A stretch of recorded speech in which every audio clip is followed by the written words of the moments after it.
कौन से कवि थे? अमीर खुसरो। ये उर्दू कवि थे और इन्होंने किस शब्द का प्रयोग किया? नील का प्रयोग किया। इसके बाद 16th सेंचुरी आती है। 16th सेंचुरी में बाबर ने फिर हिंदुस्तान शब्द का प्रयोग किया, लेकिन इस हिंदुस्तान शब्द का प्रयोग कुछ अलग था। इस हिंदुस्तान शब्द में उपमहाद्वीप बताया गया, भारतीय उपमहाद्वीप। कौन सा उपमहाद्वीप? भारतीय उपमहाद्वीप।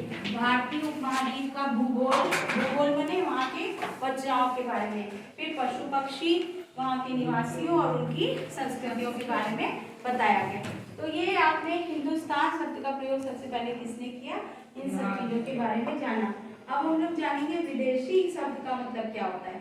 विदेशी शब्द का मतलब होता है अजनबी या अपरिचित। और विदेशी शब्द प्राचीन अर्थ में ऐसा कहा जाता था जो हमारे गांव की संस्कृति का ना हो, हमसे मिलता जुलता ना हो, ऐसे लोगों को विदेशी कहा जाता था। चाहे वो हमारे देश का हो, दूसरे क्षेत्र से आया हो, उसे भी हम विदेशी कहते थे प्राचीन अर्थ में।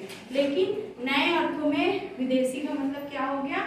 नए अर्थों में विदेशी का मतलब होता है फॉरेनर या विदेश से आने वाला, फॉरेन से आने वाला, या एब्रॉड। एक नया शब्द है, फॉरेन का मतलब एब्रॉड से आने वाला।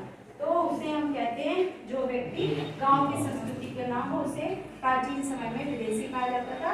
लेकिन आज वह व्यक्ति जो दूसरे देश से आया है, फॉरेन से आया है, विदेश से आया है या एब्रॉड से आया है, हम उसे विदेशी कहते हैं। ठीक है, तो इतनी बातें समझ में आ गई सबको? Yes, ma'am. ठीक है, थैंक यू। आगे हम लोग देखेंगे